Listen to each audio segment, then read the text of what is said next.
여러분 반갑습니다. 방학을 맞이하고 있죠. 네, 방학을 잘 보내고 계십니까? 저희 공동체가 작년부터 코로나 시작한 이후부터 계획했고 또 준비했던 방학을 하고 있는데 여러분의 영성에 도움이 되는 것 같습니까? 아닌 것 같죠? 방학을 이제 다시는 하지 않는 걸로.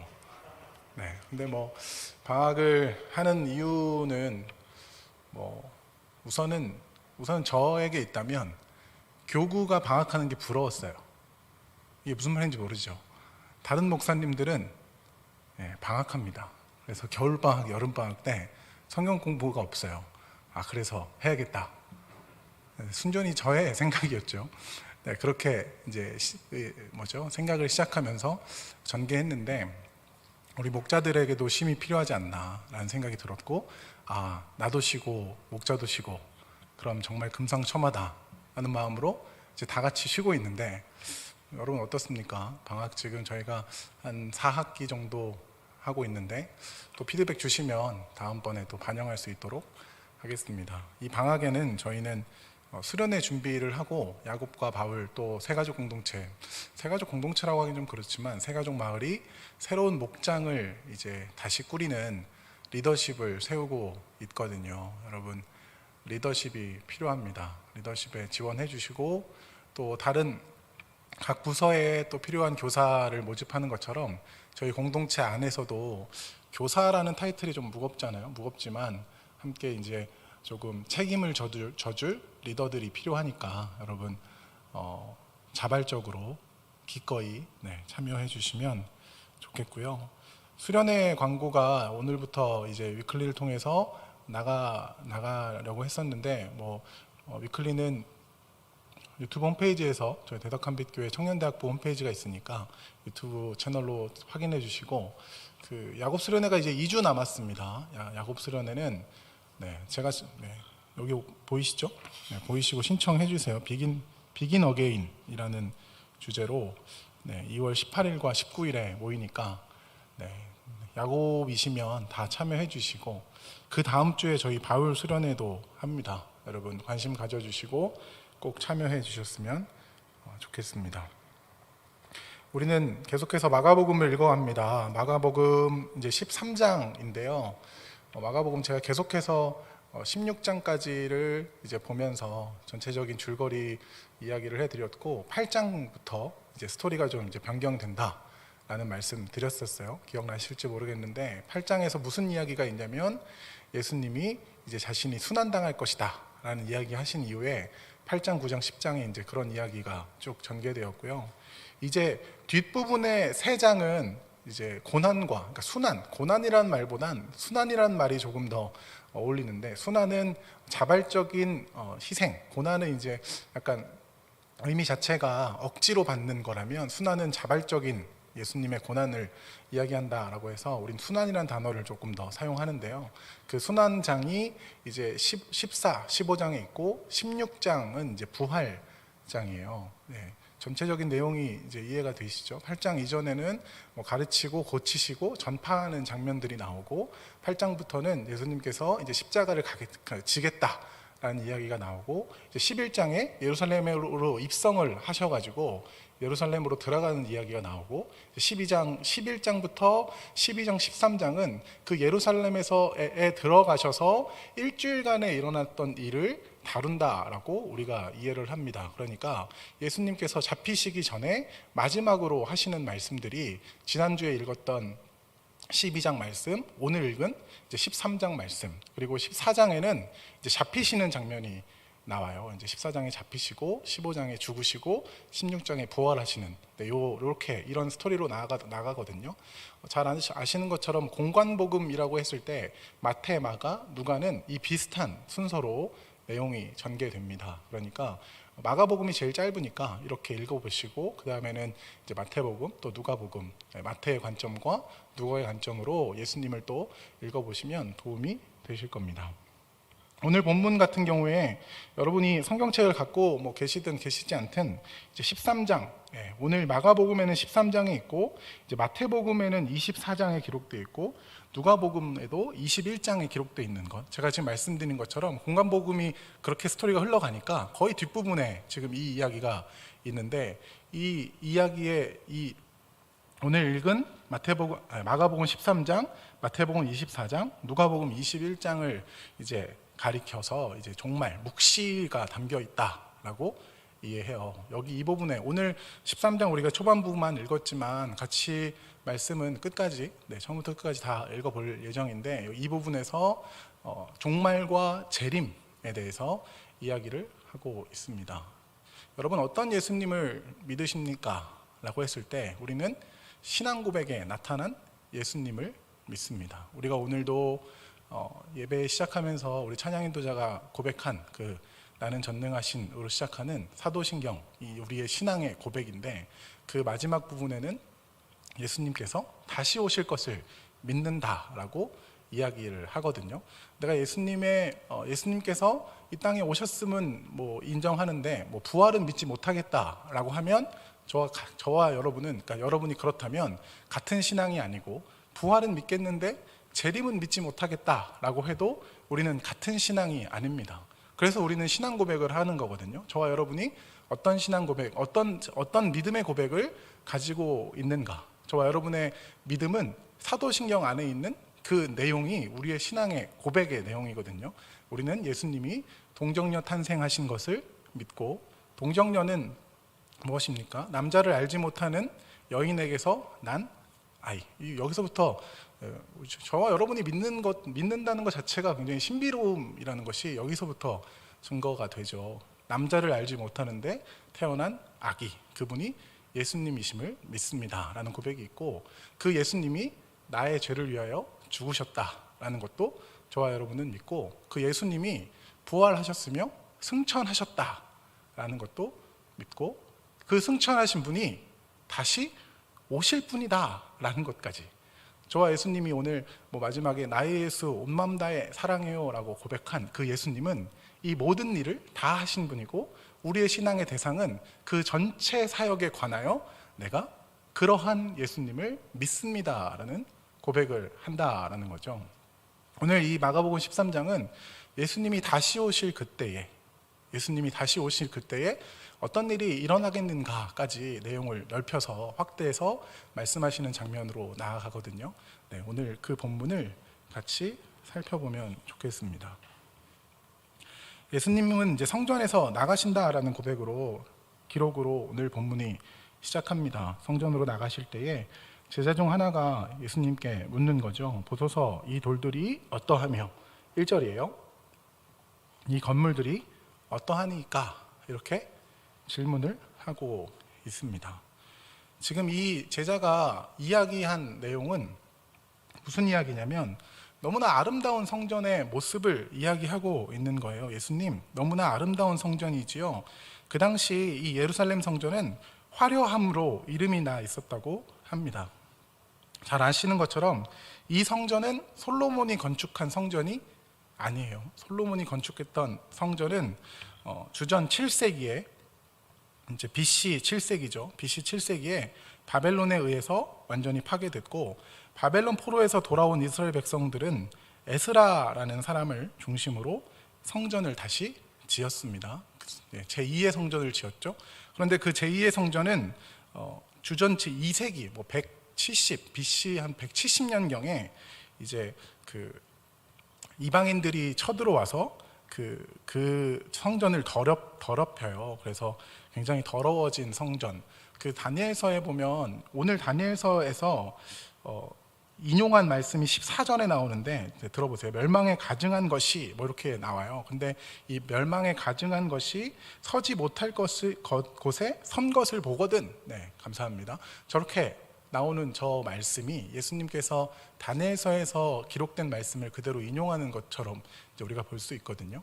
그 멸망에 가증한 것이 서지 못할 곳에 선 것이 뭐냐면, 멸망에 가증한 것은 우상이고 서지 못할 곳은 성전으로 해석하거든요. 그 당시에 BC, 그러니까 170년경에 이제 그 수리아의 왕이 이 예루살렘을 쳐들어와서 이 성전 안에 굉장히 돼지 피를 뿌리고 뭐 이런 장면들이 있어요. 이제 그래서 성전이 더럽혀졌다라고 이스라엘 백성들이 생각했는데 그때에 마카비라는 사람이 나타납니다. 우리가 한 번이 아니죠. 여러 번 이야기하긴 했는데 마카비라는 사람이 나타나고 수전절이라는 절기가 여기서 나타나는데 요한복음 10장에 나옵니다. 수전절이라는 절기가 여기서부터 출발하는데 뭐 어찌됐든 그 성전 정화 사건이 여기서 벌어져요. 네. 그래서 이제 그 성전이 유지되어 오다가 헤롯 대왕이라는 사람이 이제 성전의 확장을 이제 합니다. 헤롯 대왕이라는 지금 우리가 읽고 있는 지금 13장에 나오는 이 성전은 헤롯 대왕이 확장하고 있던 성전이었다는 거죠. 예수님이 보실 때도 건축이 끝나지 않은 성전이었어요. 여러분 잘 아시는 것처럼 가우디 그 성전 아시죠? 아직도 공사하고 있다고 하잖아요. 그런 것처럼 예수님 당시에도 지금도 공사하고 있던 성전이었어요. 근데 그런 성전에 어떤 제자가 묻는 거죠. 이 돌들이 어떠하냐라고 묻는데 왜 이 돌들이 어떠하냐라고 물었냐면 돌 하나의 크기가 가로 7m, 세로 2.5m, 높이 3.5m. 그러니까 돌 하나의 크기가 엄청나게 큰 한 1톤이 넘는 돌을 쌓아서 이제 성전을 만들었다. 그래서 오늘 이 제자가 이 돌이 얼마나 아름답습니까? 라고 지금 질문하고 있는 것이죠. 이 크기가 고대 예루살렘 도시 면적의 6분의 1을 차지할 정도로 이 성전은 엄청난 크기를 자랑했다고 합니다. 이 질문에 대하여 예수님께서 2절에 답하십니다. 예수께서 이르시되 내가 이 큰 건물들을 보느냐? 돌 하나도 돌 위에 남지 않고 다 무너뜨려지니라 하시니라. 예수님은 이 성전이 무너질 것을 이제 말씀하시죠. 그리고 이 예언은 예수님이 이제 승천하신 이후에 얼마 있다가 AD 기원 후죠. 70년경에 완전히 무너지고 맙니다. 이건 역사의 기록이죠. 완전히 이 성전이 AD 70년경에 완전하게 무너지게 됩니다. 먼저 예수님의 예언의 성취가 2절 말씀에서도 나타나죠. 그러면서 3절부터는 그 감람산이라는 곳으로 이제 올라가세요. 감람산에 올라가면 성전을 이제 볼 수 있다. 감람산에 이제 쭉 올라가서 이제 아래로 내려다보면 예루살렘 전체적인 모습이 보이고 성전의 모습도 명확하게 보이는 그런 장소였나 봐요. 거기 올라가서 이제 베드로, 안드레, 요한, 야고보와 같이 거기 계셨는데 그들이 이제 질문을 하는 이야기가 나옵니다. 우리에게 이르소서 어느 때에 이런 일이 있겠사오며 모든 일이 이루어지려고 할 때에 무슨 징조가 있사오리까? 지금 이제 이 제자들이 이제 물어보는 거죠. 이 모든 일의 때와 시기는 이제 1차적으로는 예수님께서 성전이 무너지는 것을 말씀하셨으니까 이 제자들은 이제 언제 성전이 무너질 것입니까?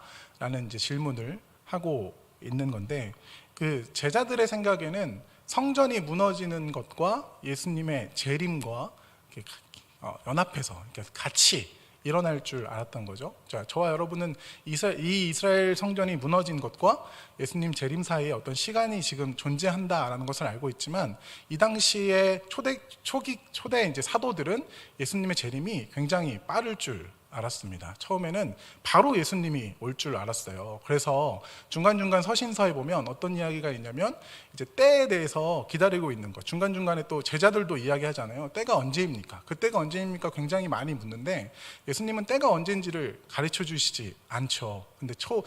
근데 초기 이제 기독교인들은 자기 당시에 예수님께서 재림하실 것이라는 생각을 가지고 있었다는 것을 이 부분에서도 읽을 수 있다로 여길 수 있습니다. 어찌됐든 무슨 징조가 있겠느냐라고 이제 질문을 하는 거죠.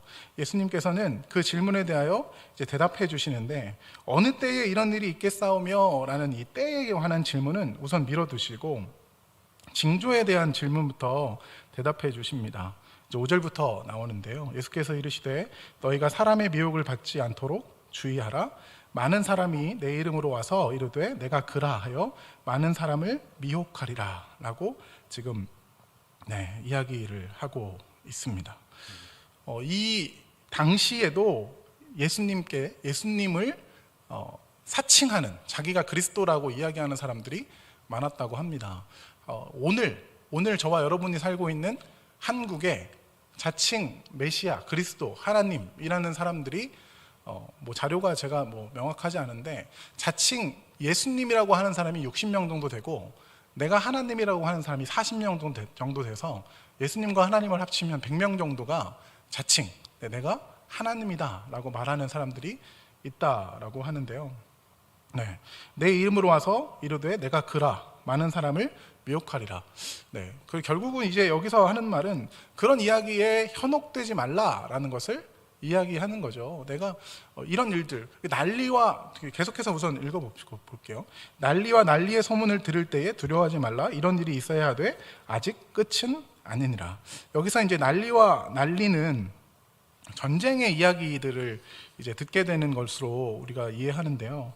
전쟁의 소문들이 있고 이런 일들이 막 일어난다는 거죠. 8절에 보면 민족이 민족을, 나라가 나라를 대적하여 일어나겠고 곳곳에 지진이 일어나고 기근이 있으리니 이는 재난의 시작이니라.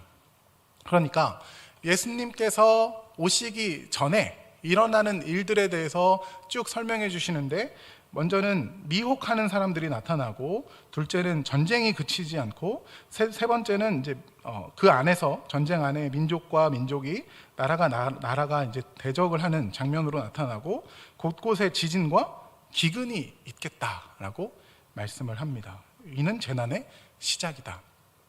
근데 이제 여기서 이제 어려운 점은 7절에서 어떤 일들이 있는데 아직 끝은 아니다라고 이야기하고 8절에서는 재난의 시작이다라고 이야기를 해요. 끝과 시작이 있어요. 근데 7절에서는 끝은 아니다. 그리고 뭐 재난의 시작이다 이렇게 얘기하니까 그럼 무엇이 시작이고 무엇이 마지막인가라고 해석하고 또 연구하는 사람들도 있긴 있는데 뭐 시간의 순서에 따라서 말씀했다라고 우리가 읽지 않기 때문에 그 순서에서는 우리가 조금 빠져나올 필요가 있죠. 어떤 순서인가라고 했을 때 많은 사람들이 이런 순서로서 이 다음으로는 전쟁이 일어날 것이다 뭐 예측하기도 하고 이 다음으로는 이제 지진이 있을 것이다 라고 예측하기도 하지만 이런 것들이 전 세계에 동시다발적으로 지금도 일어나고 있잖아요. 그럼 이 본문을 오늘 우리는 어떻게 해석해야 하는가 라고 했을 때 우리가 이제 이미 이해하고 있는 것이 예수님이 오셨고 다시 오실 사이에 어떤 더 특정한 종말의 시기, 발음이 좀 잘 안 되네요. 어떤 특정한 종말의 시기가 있다라고 이해하기보다 저와 여러분이 오늘 종말을 살고 있다라고 이해하는 것이 훨씬 더 바람직하다라는 거죠. 오늘 저와 여러분은 어떤 시기를 살고 있는가라고 했을 때 저와 여러분은 종말을 살고 있다라고 이해할 수 있는 거죠. 오늘 저와 여러분이 종말을 살고 있습니다. 세상의 끝을 살고 있는 거죠. 2000년 전에도 세상 끝을 살고 있었던 것이고 오늘도 세상 끝을 살며 우리가 예수님의 재림을 보지 못하고 우리 육신의 어떤 시간이 끝나서 죽을지라도 우리는 세상의 끝을 살고 있다라고 이해할 수 있습니다. 9절 말씀에 보면 이제 그러한 상황 가운데 예수님으로 겪는 고통을 말하는 본문들이 9절부터 이제 13절까지 나오는데요. 너희는 스스로 조심하라. 사람들이 너희를 공회에 넘겨주겠고 너희를 회당에서 매질하겠으며 나로 말미암아 너희가 권력자들과 임금들 앞에 서리니 이는 그들에게 증거가 되려 함이라. 네, 이 이야기는 예수님께로 먼저는 이제 적용이 되고 예수님께서 자신을 향하여 한 예언처럼 우리가 읽을 수도 있고요. 이 이야기를 우리가 잘 아는 사도인 바울의 이야기로도 읽을 수 있습니다. 바울에게서 나타난 일이 이것과 같죠. 10절에는 또 복음이 만국에 전파되어야 할 것이다. 이 말세에는 복음이 만국에 전파될 것이다 라고 이야기하고 있는데 세계선교의 흐름을 보면 세계선교는 19세기 이후에 어마어마하게 전파되었다라고 우리가 분석하거든요. 그러니까 이 말세에 이 본문을 보고 이제 복음을 전해야겠다라는 시도도 시작되었고 오늘 저와 여러분이 세상 가운데 우리 교회가 이제 YJDS라는 걸 하거든요. 이제 2년 쉬었어요. 코로나 때문에 쉬었는데 올해 또 시도하려는 이유는 또 이 10절 말씀에 근거하여 복음이 만국에 전파되는 것이 이 말세에 우리가 해야 할 사명이기 때문에 우리가 이 일을 다시 또 하려고 하고 있는데 어찌되었든 이 일이 일어날 것이다 라는 것을 이제 말씀하고 있다라고 볼 수 있고요. 11절에 보면 이제 사람들이 너희를 끌어다 넘겨줄 것인데 너희가 미리 염려하지 말고 성령께서 주시는 말씀을 그렇게 공회에 잡혀갔을 때 너희 안에 계신 성령께서 말씀하실 수 있도록 너희를 내어드려라 라는 말씀을 하고 있습니다. 12절 이야기는 형제가 형제를, 아버지가 자식을 죽는 데 내주며 자식들이 부모를 대적하여 죽게 하리라. 이것이 이제 말세에 나타날 징조로도 읽을 수 있는데, 뭐 우리가 심심치 않게 이런 일이 일어나면 안 되지만 우리가 요즘 언론을 통해서 아니면 미디어를 통해서 접하는 내용 중에 이런 이야기들이 있죠. 결국은 이 모든 징조가 말세의 징조이다, 저와 여러분이 살고 있는 오늘의 모습이다 라고 이해할 수 있습니다. 네, 그 14절부터는 우리가 아직 이제 읽지는 않았는데, 우선 이 13장에 쭉 나타난 내용을 어떻게 해석해야 할지에 대해서 세 가지로 이해할 수 있어요. 먼저는 여기 13장에 나오는 때와 시기에 관한 이야기, 여기 13장에 있는 이야기를 제가 미리 해석해서 저와 여러분의 오늘까지로 갖고 왔는데, 여기선 세 가지로 해석할 수 있는데, 첫 번째는 모두 13장에 있는 이야기 모두 이제 AD 70년에 맞춰져 있다라고 해석하는 경우가 있어요. 왜냐하면 AD 70년에 예루살렘 장벽이 무너졌잖아요. 그 장벽이 아니죠. 예루살렘 성전이 무너졌는데 그 성전의 무너짐에 대한 예언으로만 이 13장을 읽어야 한다라고 보기도 하고, 또 하나는, 두 번째는 AD 70년에 예루살렘 멸망에 대한 예언한 것이지만 거기서 그치지 않고 세상의 종말에 있을 일들에 대한 예표라는 이제 이야기 설도 있어요. 그러니까 세상의 종말, 제가 여러분과 같이 나눈 거죠. 네, 세상의 종말, 저와 여러분의 종말에 이런 일들이 있다라고 해석하는 것이 있고, 한 가지 더 있는데 그 해석은 뭐냐면 AD 70년에 멸망할 때 있을 뿐만 아니라 종말에 있을 사실적인 예언이다. 그러니까 이 일이 그대로 종말에 일어날 것이다 라고 이제 해석해야 한다라는 것도 있습니다. 이 셋 중에 여러분은 무엇을 취할 수는 없겠죠. 첫 번째는 취할 수는 없는데, 두 번째, 세 번째 무엇이 중요한가라고 봤을 때는 예언의 말씀은 어떤 그 종말의 사실적인 예언이든 예표적 예언이든 어떻든 이루어질 것을 보고 우리가 종말을 어떻게 살아야 할지를 고민해야 하지, 이렇게 이루어질 것이다에 우리가 시간, 생각과 마음을 두면 안 된다라는 쪽으로 이 본문을 읽어야 하겠습니다.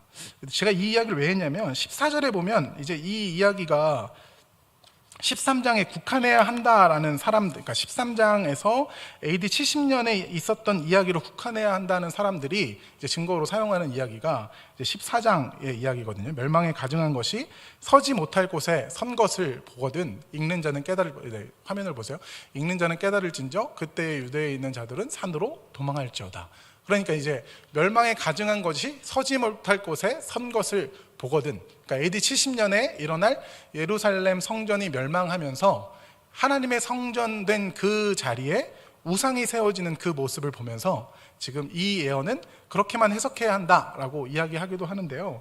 그렇게 해석해야만 하는 건 아니죠. 그런데 거기 이 14절부터 18절까지를 읽어보면 이 14절부터 18절에 있는 이야기는 예루살렘 성전의 멸망에 관해서 읽을 수 있겠구나라는 생각이 이제 들게 하죠. 15절 보면 지붕에 있는 자는 내려가지도 말고, 먼저는 유대에 있는 자들은 산으로, 14절 뒷부분에 있습니다. 유대에 있는 자들은 산으로 도망할지어다 라고 이야기를 하고 있고, 지붕 위에 있는 자는 내려가지도 말고 집에 있는 무엇을 가지러 들어가지도 말며 밭에 있는 자는 겉옷을 가지러 뒤로 돌이키지 말지어다. 그날에는 아이벤 자들과 젖먹에 있는 자들에게 화가 있을지로다. 그리고 겨울에 일어나지 않기를 기도하라. 뭐 이런 이야기들이 있어요. 그래서 이 본문은 AD 70년에 있을 직접적인 사건을 예언했다라고 볼 수 있는 거죠. 그러나 여기에서 해석해 보자면 여기서 왜 유대에 있는 자들은 산으로 도망할지어다 라고 말했냐면, 이제 산이라는 개념 자체가 하나님께 피하다라는 의미로 이제 읽혔다라는 거예요. 산이라는 의미가 하나님께 피하다라는 것으로 읽혔고, 지붕 위에 있는 자들은 내려가지 말라 그러는데 집으로 들어가지 말라라고 해요. 그냥 있는 것을 내버려 두고 이제 밖으로 나와라. 그 지붕에서는 밖으로 나올 수 있는 계단이 연결되어 있다고 해요. 그러니까 집으로 들어가지 말고 바로 빠져나와라. 네, 그렇게 이야기하는 거고, 밭에 있는 자들은 뒤를 돌이키지 말라라고 이제 이야기를 해서 직접적으로 그날에 있을 그 환난 당시에 피할 길을 이렇게 하라고 이제 이해할 수 있다라는 거고, 여기 보면 아이벤 자들과 젖먹이 있는 자들에게 화가 있다라는 것은 그들이 챙겨야, 그러니까 그들이 잘못됐다는 것이 아니라 아이벤 자들이 잘못되고, 그리고 젖먹이 있는 자들이 무엇을 잘못했다라는 이야기가 아니라 그들이 챙길 것이 많잖아요. 아이벤 자들이 챙길 것, 그러니까 이동하는 데 있어서 어려움을 이야기하기 위해 지금 이렇게 읽고 있다, 이렇게 쓰고 있다라고 읽을 수 있고, 이 일이 겨울에 일어나지 않도록 기도하라는 것은, 겨울은 이스라엘에게 우기였다고 합니다. 그래서 우기 때는 비가 많이 오잖아요. 그러니까 그러면 이동하기 어려우니까 그렇지 않도록 기도하라라고 말씀하고 있다고 하는 거죠. 그러면 AD 70년에 맞춰져서 이렇게 읽는 것은 가능한데, 그럼 저와 여러분에게 지금 이 일은 어떻게 해석돼야 합니까? 이 멸망에 가증한 것이 서지 못할 곳에 선 것을 본다라는 것을 어떻게 우리가 해석해야 합니까? 네, 잠깐 쉬었다 갈까요? 이렇게 좀 생각할 시간을 드릴까요?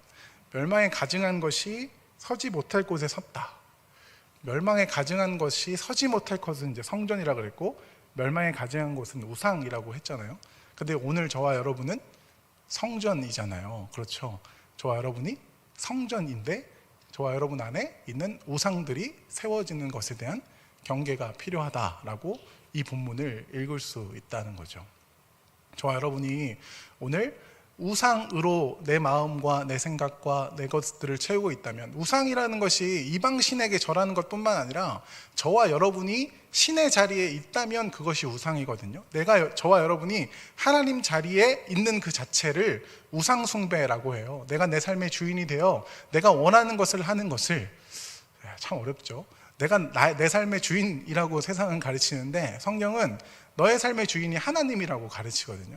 너의 삶의 주인인 하나님께 우리의 주권을 맡기지 않는 것을 우상 숭배라고 성경은 분명하게 가르치거든요. 그러니까 멸망에 가증한 것이 성전에 선 것은 우리가 성전되어 하나님을 향하여 나아가자는 모든 모습들을 이야기한다라고 볼 수 있고, 산으로 도망한다라는 것은 하나님께 피한다라는 거잖아요. 다시 하나님께 돌아가라라고 이야기할 수 있고, 우상의 모든 것들을 내버려두고 거기서 떠나라라고 이해할 수 있는 거죠. 이 본문 안에서도 우리가 어떤 특정한 사건으로 매여 있지 않고 저와 여러분의 삶 가운데 이렇게 적용할 수 있다라는 것을 우리는 알고 이해할 수 있으면 좋겠습니다. 이제 19절부터 나오는데, 19절부터는 읽어봐도 상당히 어려운데, 이것은 아마도 이제 미래에 있을 이야기에 대해서 말씀하시는 것 같아요. 이는 그날들이 환난의 날이 되겠습니다. 하나님께서 창조하신 시초부터 지금까지 이런 환난이 없었고 후에도 없으리라.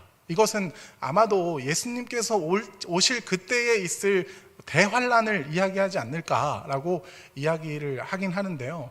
대환란과 오늘 저와 여러분이 겪고 있는 오늘날과의 차이가 무엇인가라고 보기, 이게 참 쉽지 않은 해석이거든요. 이게 이제 이걸 나누는 것에 따라서 신학적 경향이 이제 달라지기는 하는데, 어찌됐든 환란의 날 가운데 20절에 보면 그 환란의 날 가운데 하나님께서 저와 여러분을 택하신 자들을 위하여 시간을 감해 주셨다라는 이야기까지 나와요. 19절과 20절은 해석하기 난해하고 어려운 본문이지만, 하나님께서 대환란과 심판의 시간이 있지만 그것에서 그 시간에도 불구하고 택하신 자들을 위하여, 택하신 자들은 저와 여러분이잖아요. 우리들을 위하여 그날들을 감하셨다, 빼셨다라고 이해할 수 있다라는 거죠. 제가 지금 이해할 수 있다라고 얘기하는데 이해가 잘 안 되죠. 네, 자꾸 이해할 수 있다고 하는데 여러분 어디까지 따라오셨습니까? 네, 중간에 어디서 멈췄는지 괜찮습니다. 네, 그러면서 21절, 22절, 23절에 한 번 더 이제 이야기합니다. 저 그리스도가 나타나는데, 22절에 거짓 그리스도인들, 거짓 선지자들이 일어나며 이적과 기사를 행하여, 보세요. 여기 재밌죠. 이적과 기사를 행하는데 거짓 그리스도들도 이적과 기사를 행할 수 있다라고 이야기해요. 이게 이제 우리가 생각해봐야 하는 문제죠. 거짓 그리스도인들, 예수님이 아닌 자들에게서 이적과 기사가 나타날 수 있다는 겁니다. 그러니까 이적과 기사를 따라가면 거짓으로 갈 수 있다라고 우리가 이해하는 거예요. 그러니까 복음은 이적과 기사를 따라가면 안 됩니다. 여러분, 앞으로 여러분이 어디 교회를 가서 신비주의를 쫓아서 여러분이 신앙생활 하시면 안 되는 이유가 여기에 있어요. 메시아가 아닌, 그리스도가 아닌 그런 뭐 귀신의 역사라고 해야 되나요? 그런 역사들이 있을 수 있다라는 것. 기적과 이사가 하나님으로부터만 나타나는 것이 아니라고 이해할 수 있습니다. 그러니까 결국 복음은 기적과 이사로 끝을 맺는 것이 아니라 십자가, 자기 부인, 그리고 자기 희생, 그리고 자신을 비워 사람을 먹임, 이쪽에 훨씬 더 복음의 내용이 가깝죠. 나를 희생하여 내 주변 누군가를 살리는 것이 복음이지, 내가 어떤 이적을 바라고 기사를 바라서 나의 어떤 것을 풍족하게 하는 것이 복음의 방향성이 전혀 아니다. 이적과 기사를 따라가지 않는 저와 여러분이 되어야 할 것입니다. 자, 24절부터 13장 이제 거의 얼마 안 남았습니다. 힘을 내세요. 주님이 이 노래를 할 건 아니었는데. 자, 24절부터 보시면 그때에 그 환난 후에 해가 어두워지며 달이 빛을 내지 아니하며 별들이 하늘에서 떨어지며 하늘에 있는 권능들이 흔들리리라. 이것을 우리 그리스도인들은 비유라고 해석하지 않고 실제적으로 예수님이 오실 그때에 이런 일이 일어날 것이다라고 생각합니다. 왜냐하면 요한계시록에 똑같이 반복돼요. 예수님이 빛이시기 때문에 해가 필요 없고 달이 빛을 내진 않죠. 우리는 이제 알죠. 빛을 낼 필요가 없어요. 왜냐하면 예수님이 빛이시기 때문에 빛이 없어져도 된다. 결국 마지막에는 이런 빛을 내는 것들이 다 사라져도 예수님 그분 자체가 빛이시기 때문에 그런 일들이 나타나는 거죠. 우리가 그 지금의 엘리야 때처럼이라는 노래를 한다면 25절 같은 경우를 이제 26절을 이제 여기서 이제 따와서 이제 부른다라고도 할 수 있고, 그때 인자가 구름을 타고 큰 권능과 영광으로 오는 것을 사람들이 보리라. 예수님께서 구름을 타고 오신다. 옛날에 그래서 이단들을 보면 이단들의 이제 교주들이 구름 타고 다녀요. 구름을 어떻게 타는지 모르겠는데 이런 데서 이제 내려올 때 구름 타고 옵니다. 와이어줄을 했든 도르를 사용했든 모르겠는데 와이어줄을 하여튼 그렇게 해서 구름을 타고 이런 데서 따다가 하는 건데, 예수님이 진짜로 나중에 재림시 오실 때에 구름을 타고 오시겠다라고 우리는 이제 받아들이고 있는 거죠. 자, 이런 이야기들을 하고 27절 또 그때에 그가 천사들을 보내어 자기가 택하신 자들을 땅 끝으로부터 하늘 끝까지 사방에서 모으리라. 요것도 이제 우리가 찬양으로 많이 부르는 건데, 천사들을 만국으로 보내어 구원 얻는 성도들을 모으리. 이 찬양 아세요? 나 밟을 때 나의 이름 이런 찬양이 있는데 그 전에 가사가 이런 데서 지금 이제 가져와서 우리가 그리스도를 영접하기 이전에, 자, 여러분, 그 해가 어두워지고 달이 빛을 내지 않고 별이 흔들려서 하늘에서 떨어져요.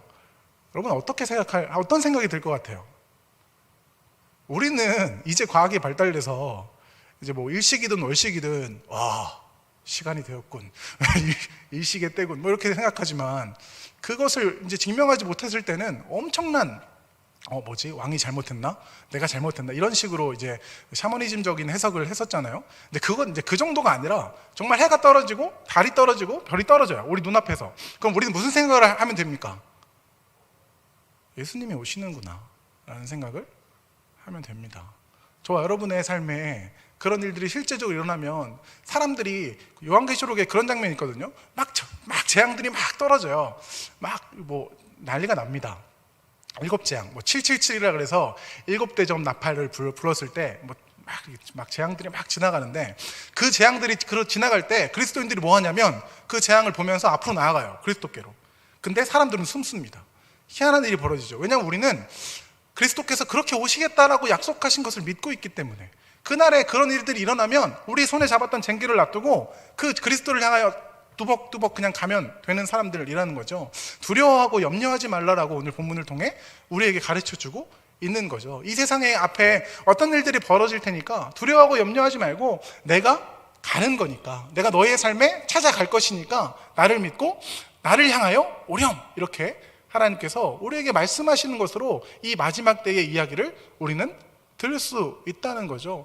해가 정말 떨어지면 그런 경험 우리가 안 해봤지만 정말 어둡고 캄캄한 동굴 속에 우리는 못 들어가잖아요. 빛이 없으니까. 뭐 가본 적도 없겠지만 갈 일도 없잖아요. 안 가잖아요. 지하실에 못 가죠. 제 딸이 못 가요. 지하실이 없어요, 집에.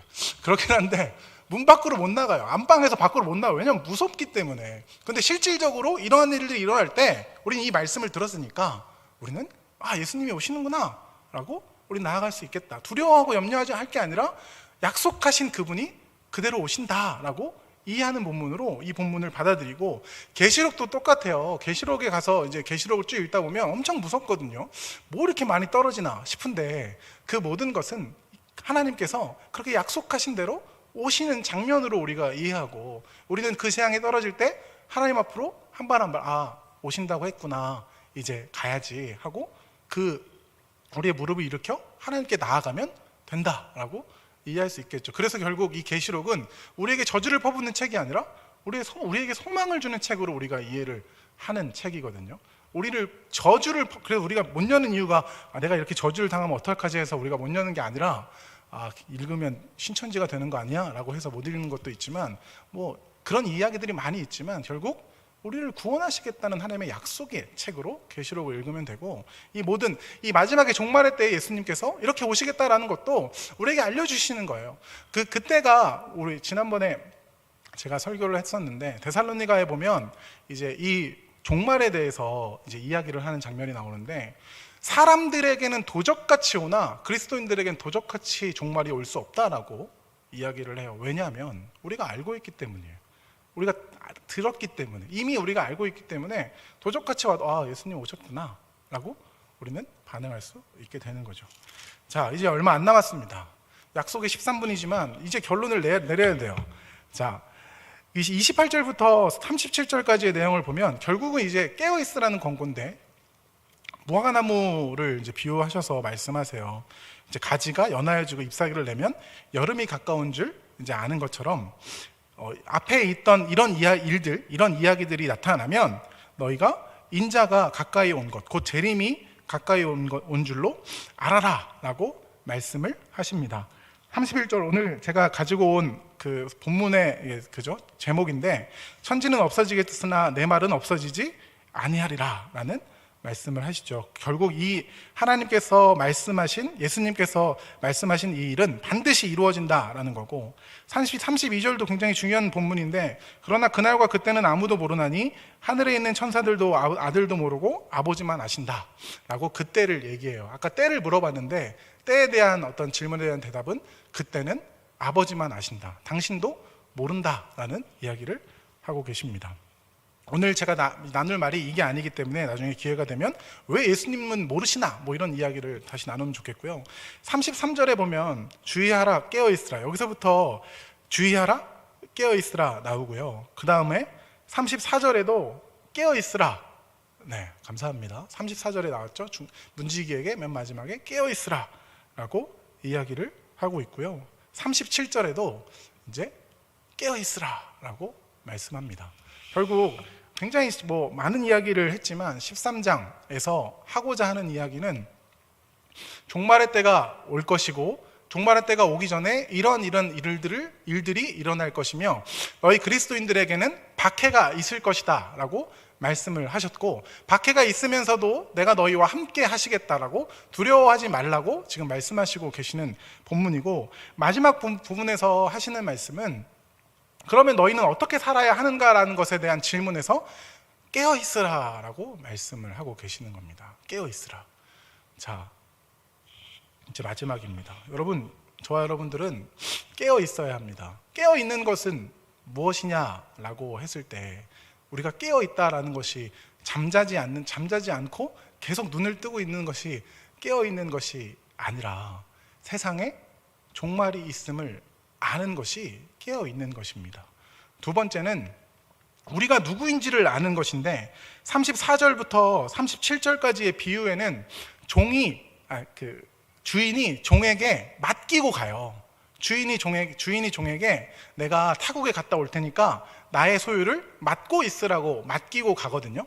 그러면서 하시는 말씀이 주인이 언제 올지 모르니 깨어 있으라라고 말씀을 하세요. 이 본문에서 우리가 생각해 봐야 할 것은, 주인이 우리에게, 하나님이 주인이시고 우리 소유된 우리에게 지금 하나님의 소유를 맡기셨다라는 청지기적 사명이 우리에게 필요하다라는 것을 읽을 수 있어요. 저와 여러분에게 주신 모든 것은 하나님께서 맡기신 것이다라는 것을 오늘 본문을 통해서 우리는 오늘 알고 가야 됩니다. 이것만 이제 알고 가면 돼요. 하나님께서 나에게 맡기신 것, 이거 굉장히 중요한 포인트거든요.